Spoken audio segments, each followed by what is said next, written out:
Hello, I'm One of These Days Football, and this is my A-League Fantasy, and it will also be the tipping video for this week, because I'll combine both into one, as I'm not very time rich, and I did want to get this out there so that I could get my predictions in before we start the 23-24 season for A-League Men's. I'm quite excited to see how the season goes.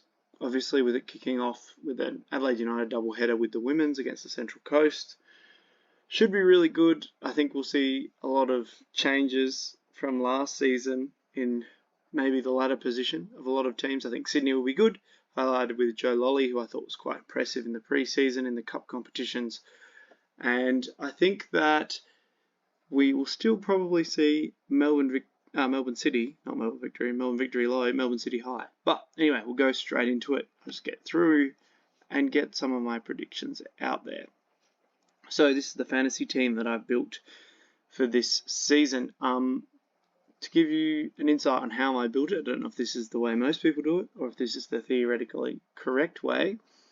I tried to put in the enabling players first, so the players that are what I believe to be cheaper than they should be.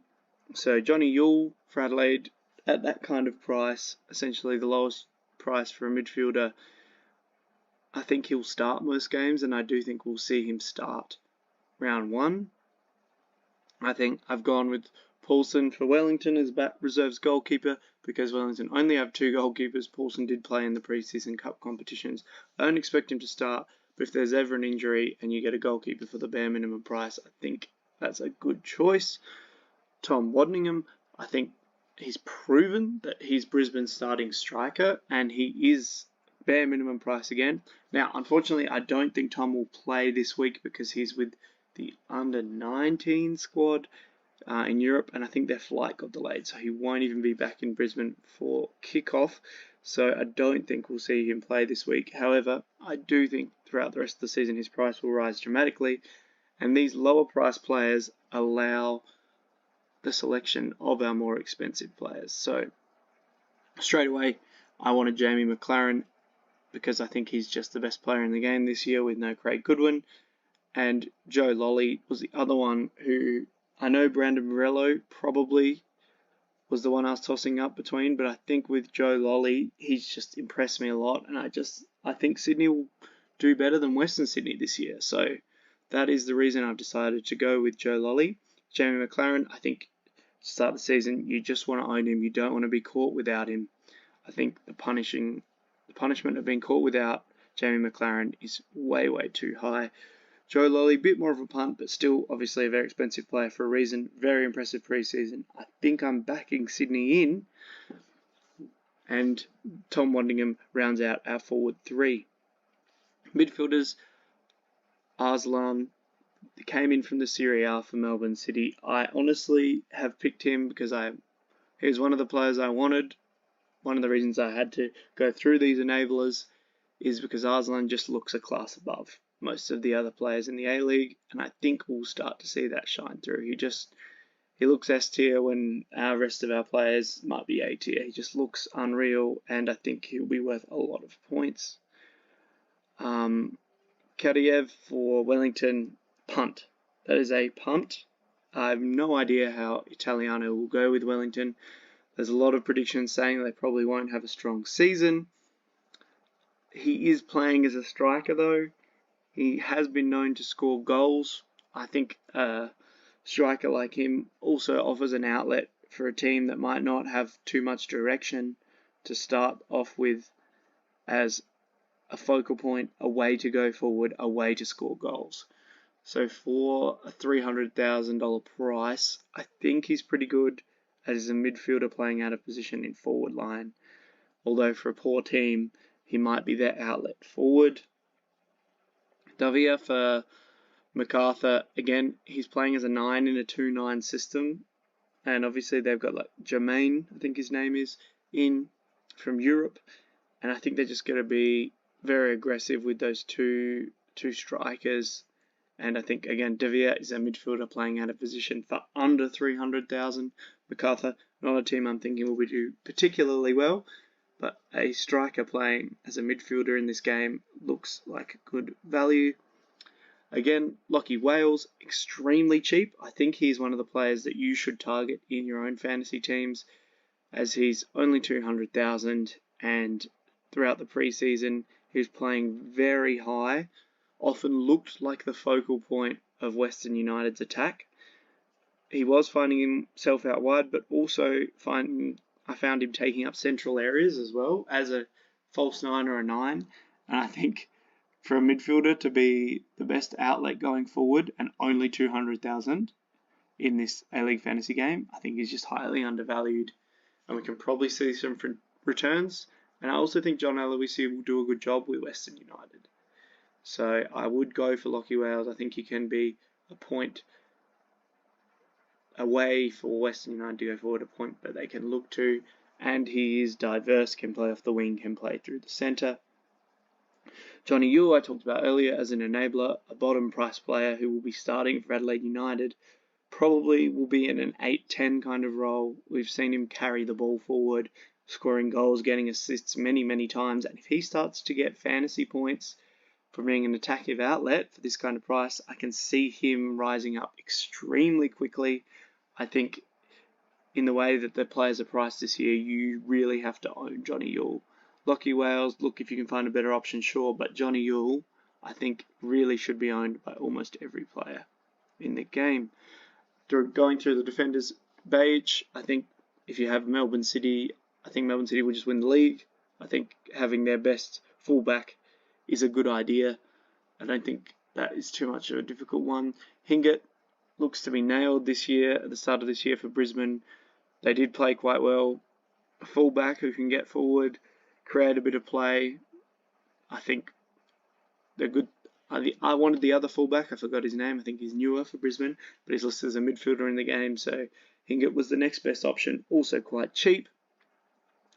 So Nick Ansell and Joe Gauci I'll talk about together because Nick is extremely cheap. I think if you go sort by players by the end of the season to increase in value the most, he's the most predicted, the most increased value defender.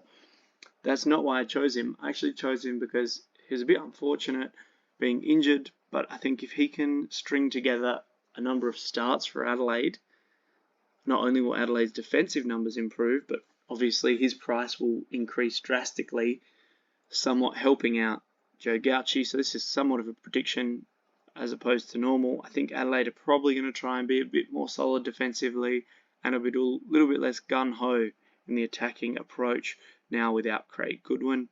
I think Joe will still be a very busy goalkeeper and allow him to get a lot of points, but I think he's probably a bit more likely than he was last year to keep a clean sheet, which is also good. So it was between Joe and Jamie Young for me. I just decided to go with Joe because I think he offers the potential to get a bit higher, because sometimes Melbourne City just outclass a team out of the game and Jamie Young doesn't touch the ball and he doesn't have much chance of getting anything other than a clean sheet. So I think that's why Joe's a little bit cheaper and he probably has a bigger ceiling. Wow. And I think Ansell's just a very undervalued defender in this game. The last two defenders we have are two starting fullbacks for two weaker teams that I've already talked about. But if these starting fullbacks can get minutes and they receive some early clean sheets, like Aspropotomides last year, he was centre back, we can probably see a really quick rise in value. So yes, these two players, the defensive players on the bench for Wellington and MacArthur, not on great teams, but they will be starting from my knowledge, and they will be starting in fullback, which is a bit more of an aggressive position. And if they can start to get some clean sheets and some attacking involvements, I think we can start to see their value rise, maybe sell them off for better players that maybe haven't had their chance in the sun yet. Great, so that's kind of what I'm thinking. Another way I always like to approach the fantasy game is to not necessarily be predictive the whole time, and you think with a team like this that you would captain Jamie McLaren, but with Sydney first up against Victory, I think that will be a high scoring affair, while Western United will be more focused on stopping Melbourne City scoring. So I am actually going to captain Joe Lolley this week, I don't know how that will go. It is a big punt, but I think it could pay off. And week 1, I would like to get off to a good start if I could. But if you can get off to a flyer, that's always a bit better. I just like to be a bit risky when I play the fantasy game because I find it a bit more fun. That's going to be my week 1 team, and we'll move straight on to the predictions for the games. So for the what is it called? Predictions for this week. The round 1 game, you get to pick the first game of the week. You get to pick how much you think the margin will be by, and I'm going to say that I think Adelaide United will win that game by 2 goals. It's in Adelaide. I think the Mariners, very, very fresh setup. I know Adelaide are looking, everyone's saying, no Craig Goodwin, how do you replace him? But I think Adelaide have maybe found the formula after losing that 5-1 pre-season game against Western Sydney Wanderers. They've had some really good results since then, and I think in Adelaide will probably prove too much for the Mariners. The next game, Macarthur versus Brisbane. It's in Macarthur. They've had some good results early, I know, against poor teams in the Asian Champions League, but they'll be looking to hit hard early. Macarthur, Brisbane without their starting 9 and no focal point, I think might find it difficult to score. And look, if it was in Brisbane and Wadingham was there, I would tip Brisbane. I would back Ross Aloisi, but it's not in Brisbane and Tom Wadingham isn't there. So I'm going to actually back a draw. I'm not going to go too crazy and say Macarthur will win, but I think it'll be a draw. Melbourne City versus Western United. I think it'll be a good game, but it's Melbourne City. Sydney versus Victory. As I alluded to earlier, I think it'll be lots of goals, and I think that Sydney will win because I think they're looking very, very strong this year. Wellington versus Western Sydney. I think this is maybe the part that I'm missing out on in my fantasy team is I do think Western Sydney will be quite strong and Wellington will be quite weak. So I think I'll miss out on some points here as Western Sydney win. And finally, Perth versus Newcastle Jets. I think both of these teams will be weak this year. And because it's in Perth, I would give the edge to Perth. But I don't think either team has too much going on. Hopefully Perth, with the new coach, with a good pedigree behind him, can build to something, but I don't think they'll start super hot, and as such have gone with a draw for them. Alright, well, I've been one of these days football. Sorry for the rush nature of this. I'll try to make it more visually appealing, and get better in my editing sense, and maybe give you some more knowledge when I'm able to watch all of the teams play this week, and then we can go into the next week with a bit more of an idea. Week 1 is always really, really hard. Often have to make lots of transfers for your fantasy team. Often get a lot wrong for these predictions, but I'm going to have a system in place that I'll go on over throughout the week about something I'm looking to do. But generally, if I get 3 or less of my predictions right, I'm going to count that as a loss, and if I get more than 3, I'll count that as a win. If I get 3, we'll count that as a draw, and we'll try and get a point system, and then maybe I can accrue that over the next few years to see if I'm getting better at reading A-League sides' ability to play football.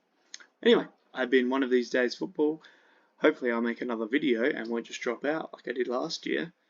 This is A-League Fantasy and predictions for the 2023-24 season. Have a lovely day and enjoy the A-League.